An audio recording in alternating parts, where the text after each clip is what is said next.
এই যে সাইফুল ইসলাম আলিফ ভাইকে যারা দুনিয়া থেকে বিদায় করে দিল, নেত্রকোনার এই ময়দান থেকে আমি জুনায়েদ আল হাবিব গভর্নমেন্টের কাছে জানায়া দিলাম, ও ডক্টর ইউনুস সাহেব আপনার কাছে পরিপূর্ণ আবদার জানায়া দিলাম, সাইফুল ইসলাম আলিফকে যারা দুনিয়া থেকে বিদায় করে দিল, এরা বাংলাদেশে আরামে বাইরে ঘুরে বেড়াবে এমন হবে না। আগে জেলখানায় নিবেন, এরপরে মারার বদলে মারা, কতলের বদলে কতল। যেমনে সাইফুল ইসলামকে জবাই করে দুনিয়া থেকে বিদায় করে দিল, এরাও বাংলাদেশে থাকতে পারবে না। এদের দলটাকেও সংগঠনটাকেও নিষিদ্ধ করা লাগবে। এদেরও যারা হত্যার সাথে জড়িত ফাঁসির কাস্টে ঝুলাইতে হবে, ঠিক কিনা? হিন্দুদের পূজার মধ্যেও গিয়া মুসলমান যুবকেরা দাঁড়ায়া গেল, অন্যান্য মুসলমানরা যাতে গিয়া এদের দুর্গা পূজার মধ্যে বাধা দিতে না পারে, মন্দিরের পাশে যাইয়াও মুসলমান যুবকেরা দাঁড়ায়া যায়। উলামায়ে কেরাম ফেসবুকে বিবৃতি দিয়ে দিল, মন্দিরের মধ্যে যাও এবং এদের মন্দিরটারে সুন্দরভাবে পাহারা দিয়া দাও।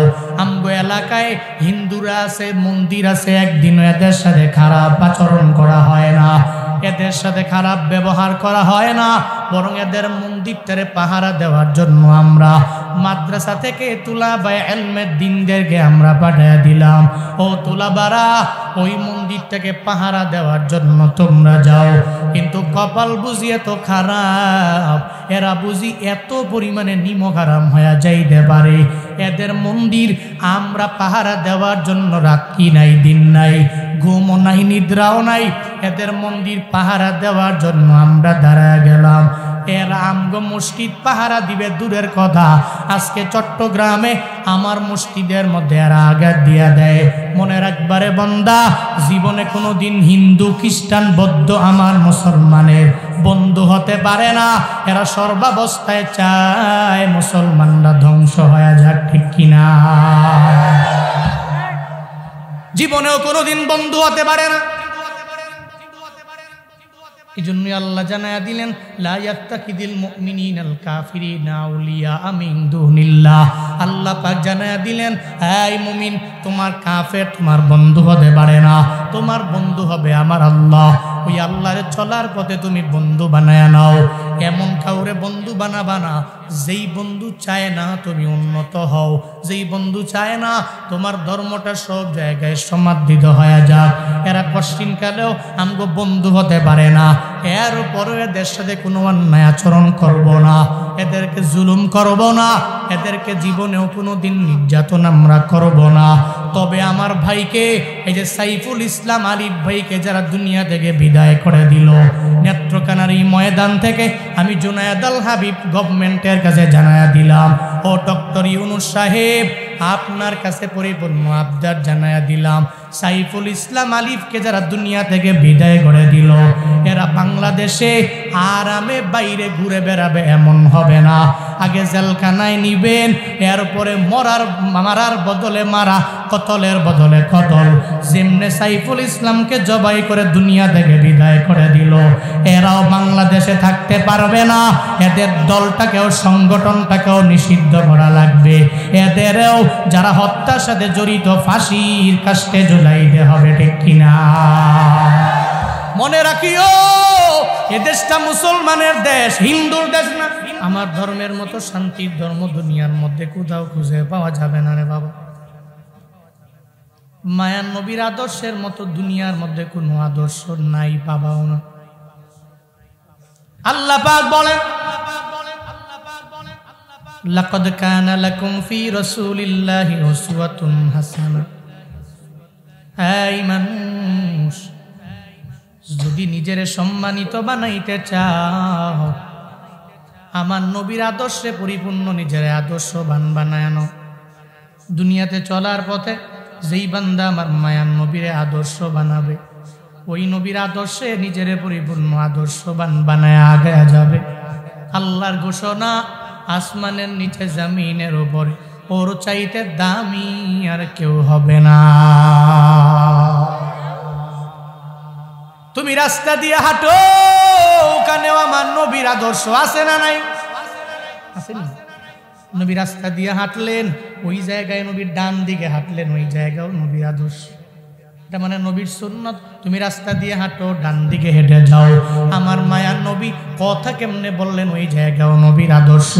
নবীর পুরা জিন্দেগিতে কোনো গালি নাই, নবীর পুরা জিন্দেগিতে কোনো মিথ্যা নাই, নবীর পুরা জিন্দেগিতে ওয়াদা করে ওয়াদার খেলাফ নাই, নবীর পুরা জিন্দেগিতে আমানতের খেয়ানত বান্দা খুঁজে পাওয়া যাবে না। আমার মায়ার নবীর এই আদর্শগুলো মাইনা যদি কেউ আদর্শবান হয়, আল্লাহ পাক ওর সম্মানটারে এত পরিমাণে বাড়ায়া দিবি, ওর দামও আমার মাওলা দুনিয়ার মধ্যে বাড়ায়া দিবি। আচরণ কেমন হবে? বলে সব আমার সাথে খারাপ ব্যবহার করে, আমি তার সাথে ভালো আচরণ করব। এলাকার মধ্যে দেখবেন কথায় কথায় গালি দেয় এমন বান্দা আছে না নাই? আসেনি?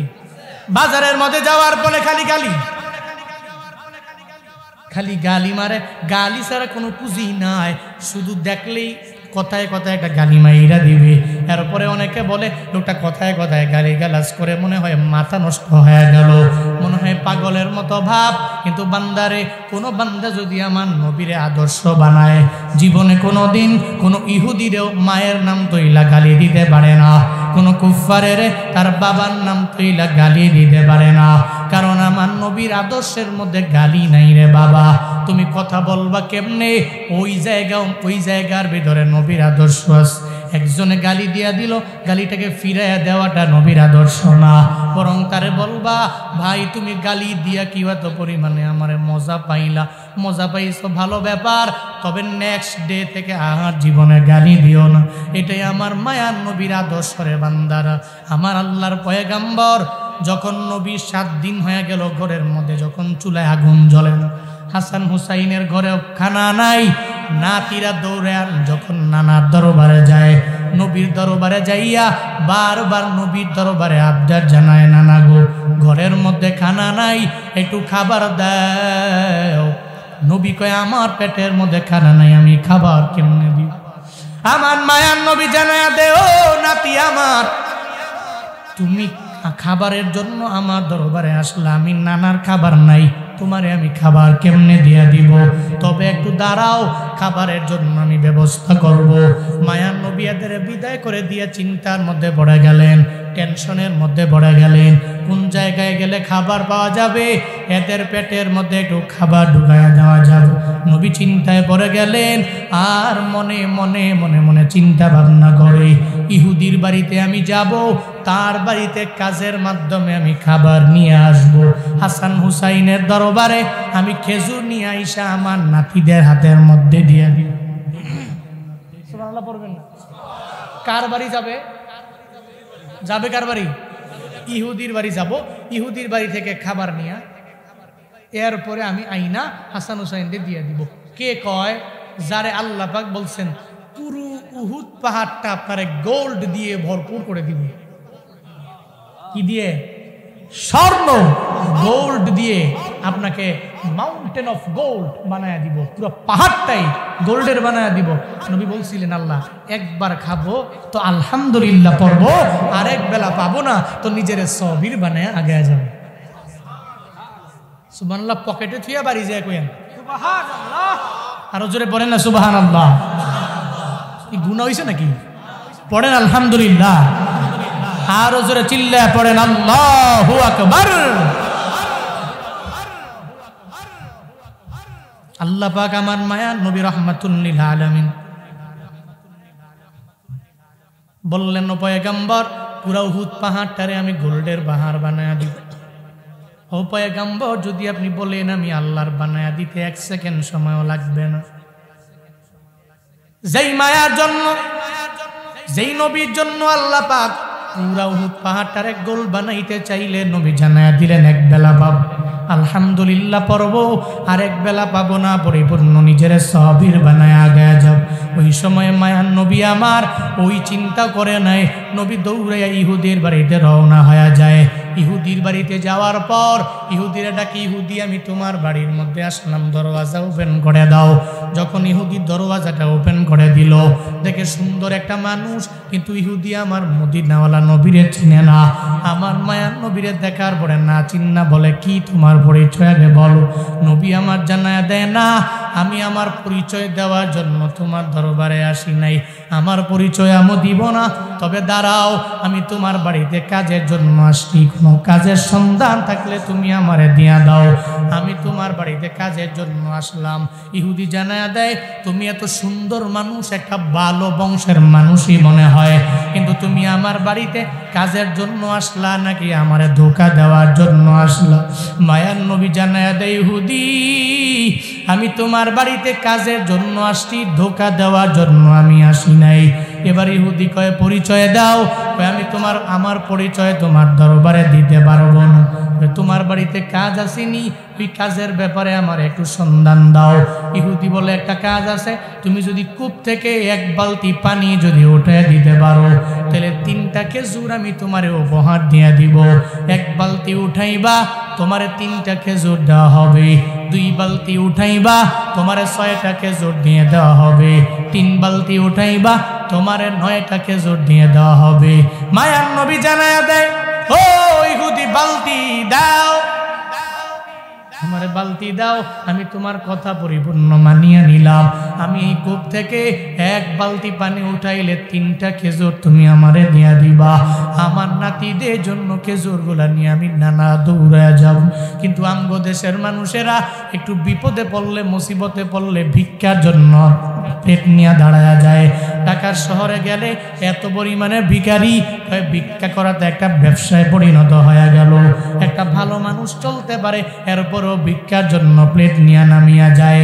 অথচ ইসলামের ভিতরে 2টা জিনিস হালাল, এরপরেও এটাও 2টা জিনিস নিকৃষ্ট হালাল। 1 নম্বরে ভিক্ষা আর 2 নম্বরে তালাক। 1 নম্বরে কি হালাল, তবে কি নিকৃষ্ট, নিকৃষ্ট হালাল। 1 নম্বরে ভিক্ষা, 2 নম্বর তালাক। তালাক আসেনি এলাকায়? আরে কি কয় রে বাপ রে বাপ, হোয়াটসঅ্যাপের ভিতরে প্রতিদিন চেক করলে খালি প্রতিদিনে মনে খালি তালাকের মাসা লাগবে। হুজুর রাগের ছুটে কইয়ালিছি, কি কইছেন? যে তুই তালাক, তোর বাও তালাক, তোর মাও তালাক, তোর 14 গোষ্ঠী তালাক। বিয়া করছেন বউরে তালাক দিছেন আর মারে, আছে না নাই?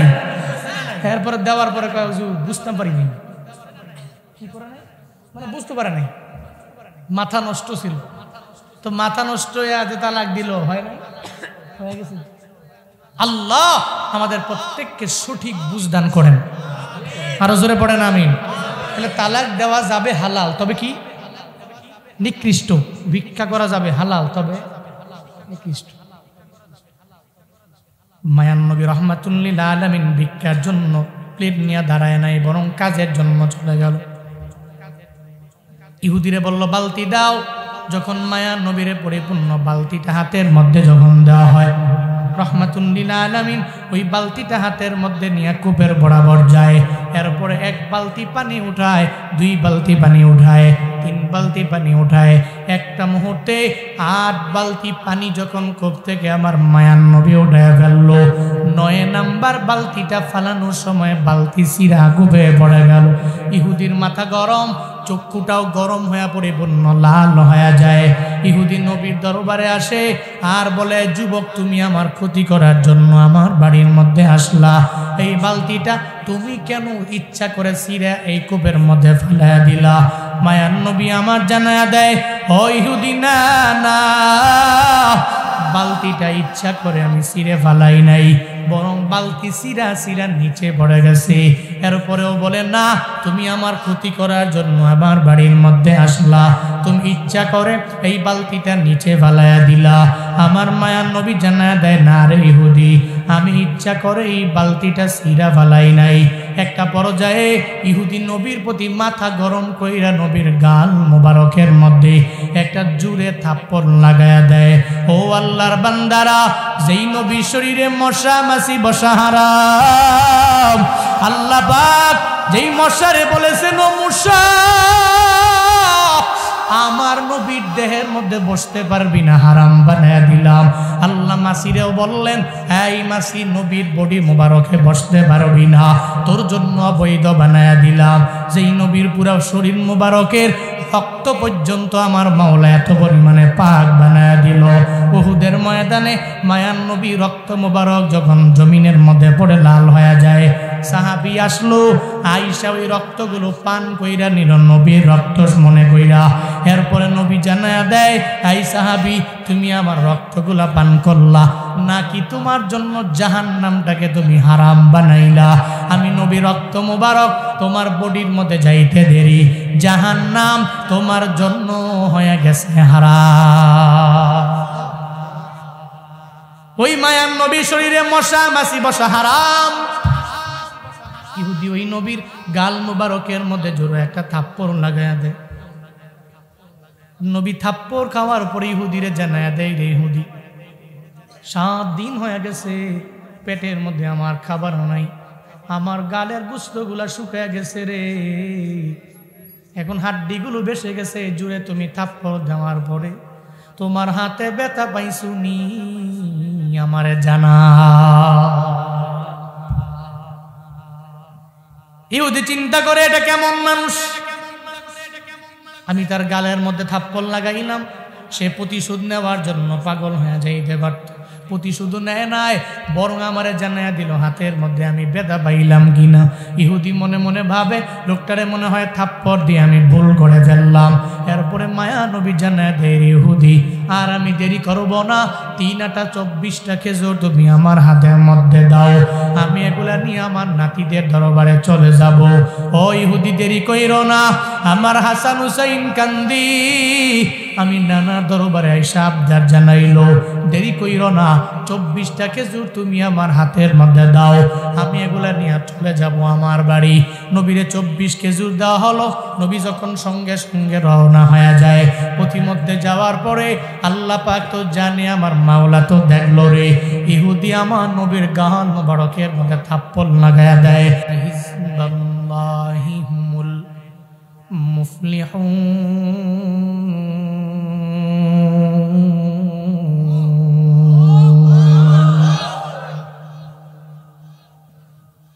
আল্লাহ এদের প্রতি রাজি, তারাও আল্লাহর প্রতি রাজি। সুবহানাল্লাহ পকেটে থুন, জোরে পড়েন না সুবহানাল্লাহ। সূরাতুল মুজাদালা 22 নম্বর আয়াতে আল্লাহ পাক বলছেন তারা আল্লাহর প্রতি রাজি, আল্লাহ এদের প্রতি রাজি। ওরা কার দল? উলাইকা হিজবুল্লাহ, এরা হচ্ছে আল্লাহর দল। পড়েন না আল্লাহু আকবার। কার দল? আওয়ামী লীগ, বিএনপি, কার দল? আল্লাহর দল। আমরা হব কার দলের? হব কার দলের? যদি হইতে পারি, আল্লাহ কয় নাই যে আলা ইন্না আওয়ামী লীগ হুমুল মুফলিহুন, আল্লাহ কইছে আলা ইন্না হিজবাল্লাহ, আলা ইন্না হিজবাল্লাহ, জেনে নাও নিশ্চয়ই আল্লাহর দল যারা, এরাই তো মুফলিহুনদের অন্তর্ভুক্ত। পড়েন না সুবহানাল্লাহ। এই জন্য সফল হতে হলে রবকে বন্ধু বানাও, মুফলিহুনদের অন্তর্ভুক্ত হতে হলে আমার রবকে চলার পথে সাহায্যকারী মনে করে অগ্রগামী হও এবং রবের প্রত্যেকটা কমান্ড মেনে চলো। তোমার দুনিয়া এবং আখিরাতে কল্যাণকামীদের অন্তর্ভুক্ত একজন বানিয়ে দিবেন। তিনি কি? আলা ইন্না আউলিয়া আল্লাহ লা খাউফুন আলাইহিম ওয়ালা হুম ইয়াহজানুন। জেনে নাও নিশ্চয়ই আল্লাহর বন্ধু যারা, লা খাউফুন আলাইহিম, তাদের বিন্দু থেকে বিন্দু মাত্র পরিমাণ কোনো ভয় নাই, ওয়ালা হুম ইয়াহজানুন, তাদের কোনো চিন্তাও নাই। ঘোষণা জুনায়েদ আল হাবিবের না আল্লাহর? তাদের কোনো ভয়, তাদের কোনো চিন্তা, ঘোষণা দিয়েছেন কে? এজন্য বন্ধু হবে কে? 2 নাম্বার রাসূল, 3 নাম্বার আল্লাহ এবং রাসূলকে ফলো করে যারা, এই সমস্ত ব্যক্তিগুলো আমার বন্ধু হবে। বন্ধু এমন কেউ রে বানায় না যেই বন্ধু খালি নেওয়ার বেলায় আছে, দেওয়ার বেলায় নাই। ইলিশ নেওয়ার বেলায় যেই বন্ধু আছে, পানি দেওয়ার সময়ও বন্ধুই আছে, বন্যার বাদ ছাড়ার সময় বন্ধুই যে থাকে, ওইটা জীবনেও কোনোদিন তোমার ক্লোজ বন্ধু হতে পারে না। এরা আমার দেশে শুরু লগ্ন থেকে যেরকম আমাদের বন্ধু নয়, হক্কানি উলামায়ে কেরাম মৃত্যু পর্যন্ত গলা ফাটায়া মৃত্যু পর্যন্ত বলবে ভারত জীবনেও কোনোদিন বাংলাদেশের বন্ধু দেশ হতে পারে না। চিল্লা কও ঠিক কিনা? পারে না, এরা আমাদের বন্ধু হতে পারে না। এরা খালি দেওয়ার নেওয়ার বেলা আছে, দেওয়ার বেলায় নেই। আল্লাহ আমাদের সবাইকে বুঝে শুনে বন্ধু বানাইবার তৌফিক দান করুক। সকলেই পড়িয়া আমিন। আল্লাহর কাছে হাজারো শুকর, আল্লাহ আমাদেরকে এমন এক ধর্ম দিয়েছেন যেই ধর্মের শান্তি, যেই ধর্মে অলরেডি বলা আছে তোমার হাত এবং তোমার জবান দিয়ে তুমি অন্য কোনো ব্যক্তির কষ্ট দিও না, বলা আছে। এমন কি সুন্দর আমাদের এই ধর্মের আদর্শ, নবীর আদর্শ। সূরা কাফিরুন খুলেন, সূরা কাফিরুন পড়েন, কি সুন্দর আদর্শ। কুল ইয়া আইয়ুহাল কাফিরুন লা আ'বুদু মা তা'বুদুন ওয়ালা আনতুম আবিদুনা মা আ'বুদু ওয়ালা আনা আবিদুম মা আবাদতুম ওয়ালা আনতুম আবিদুনা মা আ'বুদু লাকুম দীনুকুম ওয়ালিয়া দীন। জুড়ে বলেন আল্লাহু আকবার। মায়ান নবী জানায়া দিলেন, এই আবু জাহাল, উতবা, সাইবা, ওয়ালিদ ইবনে মুগিরা, তোমাদের ধর্ম তোমাদের জন্য, আমি নবীর ধর্ম আমার জন্য, তোমার ধর্ম তোমার জন্য। নবী জানায়া দিলেন ধর্ম যার যার, উৎসব তার তার, ধর্ম যার যার, উৎসব সবার এমন হবে না। আমার ধর্ম আমি মেনে নিব, তোমার ধর্ম তুমি মানবা। তবে মনে রাখবা, আল্লাহ যদি কোনো একটা অংশের ক্ষমতাও যদি আমারে দেন, জীবনেও কোনো দিন তোমাদের উপরে গাদ্দারি করা হবে না, জুলুম করা হবে না, নির্যাতন করা হবে না। জীবনেও কোনো দিন তোমাদের বিরুদ্ধে যায় জালেম নিজেরা বানাবো না। বরং যেদিন মক্কা বিজয় হয়ে গেল, মায়ান নবী জানায়া দিলেন যে এই মক্কার মানুষেরা আমারে এত পরিমাণে কষ্ট দিয়া দিল, আমি সবাইরে ঢালাও ভাবে মাফ করে দিলাম। আমার মায়ান নবী পারত ওদিন মক্কা বিজয় হওয়ার পরে সব কুফফারদেরকে ডাইকা আইনা এদের আমার মায়ান নবী পারত বলে সামনে আয়াদের তোরে মারবো এবং প্রতিশোধ পরিপূর্ণ নিয়ে নিব।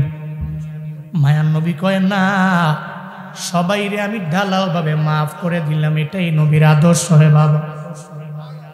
আমার ধর্মের আদর্শ হলো এই ধর্মের মধ্যে শান্তিতে থাকবা, কোনো অন্যায় নাই, কোনো অবিচার নাই, কোনো দুর্নীতি নাই, কোনো সময় কোনো অন্যায় যাবা না, অবিচারে যাবা না, দুর্নীতির লেভেলে যাবা না, জুলমের মাত্রা বাড়ায়া দিবা না। যেই ব্যক্তি মাজলুম, এই ব্যক্তির উপরে অত্যাচারের মাত্রা বাড়ায়া দেওয়া যাবে না।